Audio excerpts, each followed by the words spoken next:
My name is Ken Brokaw, and I'm here to talk about digital mental well-being and burnout prevention. I stand in front of you not as a doctor, a chiropractor, any type of clinician. I was actually a client, a patient, right? I am someone who went through burnout myself and built a solution for myself.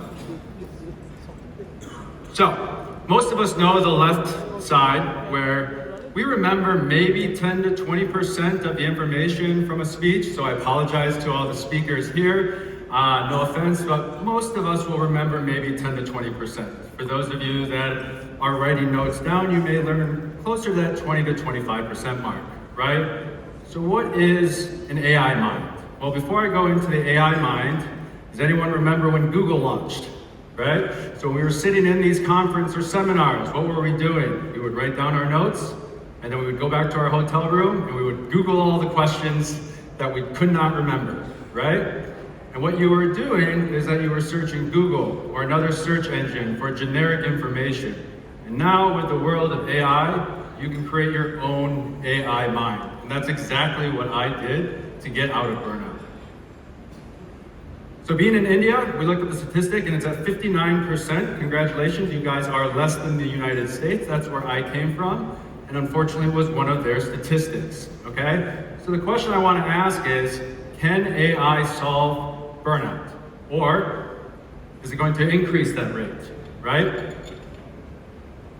Now the gap I want to talk about right now is that 64% of those that use some type of wellness application are going to quit that application within 100 days, okay? Now we all know to make change, you need about 90 days. So that means the median, half roughly, probably, are not actually getting that change. But there's 211 million people asking some type of wellness question to AI. So I want to raise a hands. Who has asked a health-related question to AI in the last 7 days?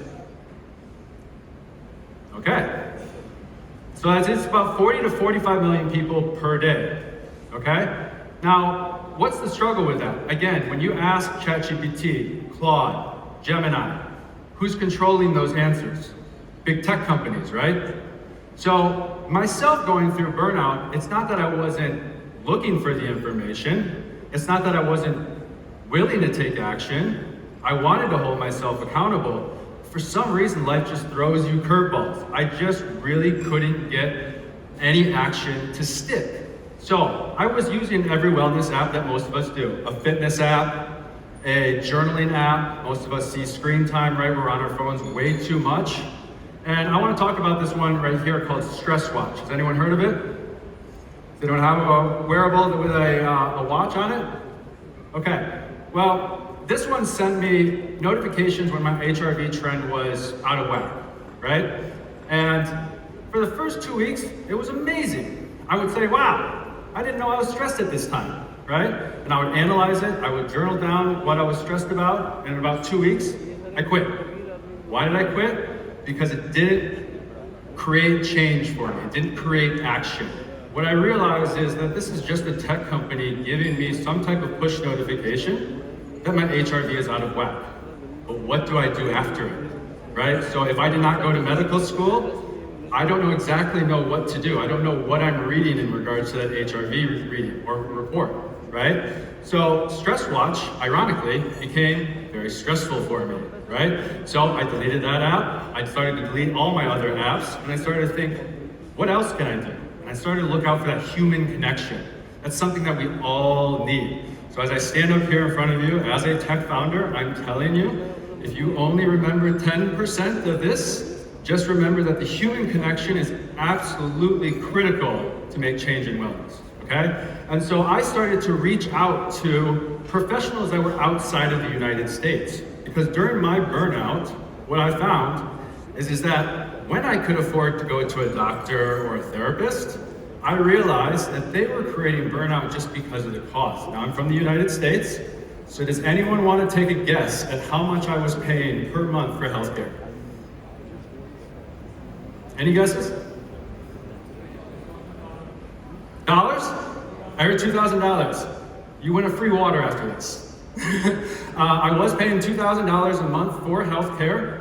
I was paying about $600 to $700 a month For a therapist, I was paying about $200, $300 in services, ice bath, sauna, we all know it, right?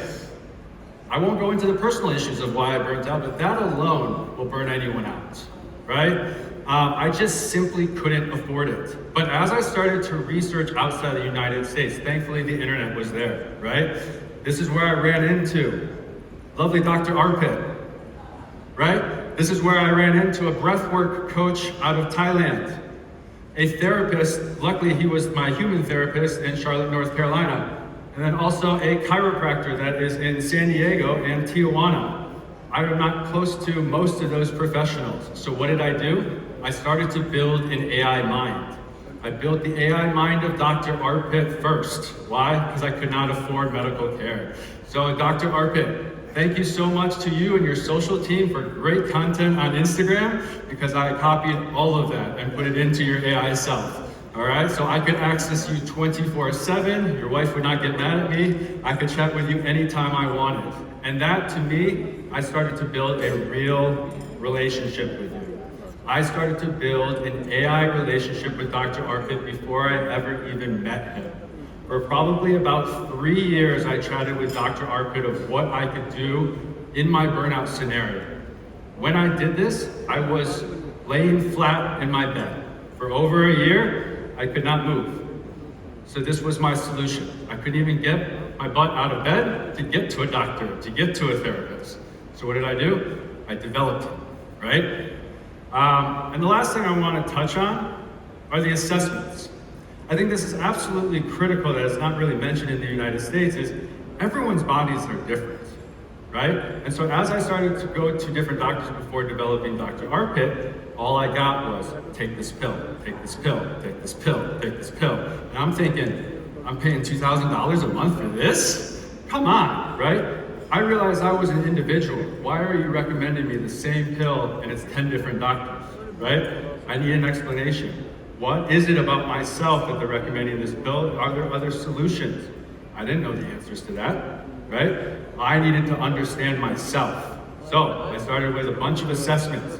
It sounds crazy. It could be tarot card readings, it could be astrology, numerology. I did it all because the internet was available and luckily AI was available, right? Again, these are all things I did laying flat in bed during burnout, right? And so what I started to recognize in the middle, we born Hestiya. And in the middle there, when you combine all three of those areas, you can actually get your AI brain to recognize third-party apps, AI assessments, and other wellness professionals' opinions.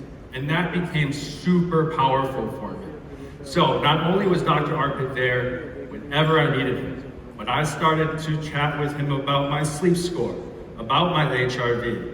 And I started to recognize that the relationship that we were building is something that he could remember about me for years to come.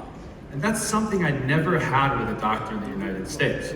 Now granted, I was not consistent, I will admit that, but I would go see a doctor once a year, maybe twice a year when I did have that health insurance, right? There's a huge gap in between the time we see our doctor and the next time we see our doctor. There's a gap when we see our therapist and the next time we see our therapist. Do they truly know what we're doing in between sessions? You're shaking your head no. I don't think so, right? I bet clinicians out there want to know what we're doing in between sessions. They want that information. And luckily with AI, it's available. So Hestiya was born, okay? Hestiya takes those AI cells of clinicians and coaches, connects them with our applications that are in our phones, connects them with memorization, assessments, and readings, such as a disc profile, right? I bet if a therapist is in this room today, if your disc profile is different than mine, I bet their approach changes, right? Now, I started to also recognize that I could input a bunch of information, such as medical labs, or any other reading that I could get from a local facility. And that became my medical record. So in the United States, we love HIPAA, and all that information was locked in a digital lock and key somewhere. I couldn't access it. I called the hospital, I said, I would like my records, please. I'm moving to Thailand. And I could not get those records for the life of me. I called my therapist and I said, I'd like the transcripts of all of our sessions so I can learn from them. I couldn't get them, right? I can get them from AI when it's built, okay? Now, you don't have to read this, but this is an actual conversation with Dr. Arpit. One of the things I want you guys to recognize is that it's an actual relationship text message, right? I'm gonna challenge you guys.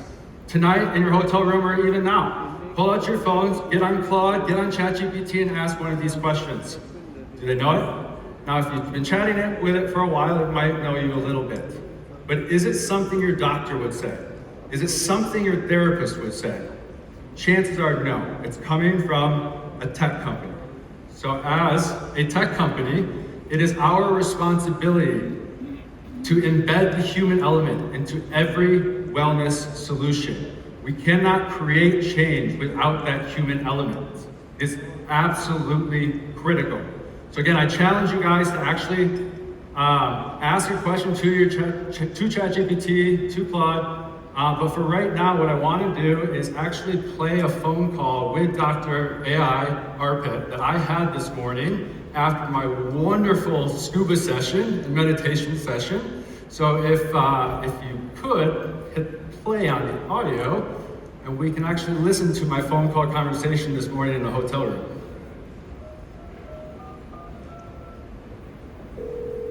Hello, can you hear me? I can hear you just fine. Can you hear me? I can hear you loud and clear. It is good to connect again after your underwater meditation session in Brokaw. How are you feeling today, and how is the chest tightness you mentioned earlier? I'm feeling amazing after that underwater scuba session with you. And my chest tightness is still there, but it's lessening quite a bit from the last couple of hours. That feeling after a good underwater session is hard to beat. But I want to be entirely direct about that chest tightness. Even if it is lessening, any new or persistent chest discomfort needs a proper in-person medical evaluation to be certain everything is safe. Please make sure to get it checked by a doctor in Mumbai today and consider booking a proper appointment at the clinic or with your primary care physician to be fully cleared. Once you have that reassurance, we can easily return to the lifestyle and breathing side of things, but getting it looked at right now is the right first step. You got it. I'll come find you at the conference. So Dr. Arpit, wherever you are, I will find you at this conference because we have something to talk about, right? And there's two things I want to point out. First and foremost is that he remembered I had a session this morning. How did he remember it? It's in my calendar, right? That's not a coffee I had with Dr. Arpit, right? And this is the relationship that I built with him for 2 years. And the second thing I want to point out is that I had some chest pains. I mentioned that to AI Dr. Arpit right before the scuba session. If you've ever been scuba diving, chest pains is not a good thing, right? In fact, you're supposed to let your instructor know. I did have tightness in my chest. I started to do a little bit of breath work, felt a little bit better, ended up going scuba diving, felt much better, right? But the AI Dr. Arpit did not answer. He was concerned for my health and redirected me back to a physician. Hopefully I could find one here in Mumbai. And I have a feeling I can find one here in the audience if Dr. Arpit is not available, right? But that is absolutely critical. When it comes to health-related questions, it's okay to say, I don't know the answer. And AI needs to understand that. AI needs to respect that, okay? So when we come to our technology of developing Dr. Arpit, he only answers maybe 50 to 60% of your questions right now until he really learns you. Why? He's gonna redirect you back to him as a person, as a human. He wants to see you. He's a doctor, right? He needs to talk to you. So if you're interested, if you cannot get a hold of Dr. Arpit because he is a busy, busy man running this wonderful longevity summit, please scan this QR code and you can chat with him 24/7. We also have some flyers around if you want. Look for the orange shoes if you guys want to develop your own AI self to help anyone make a change. That's what we're here for. And I thank you for your time.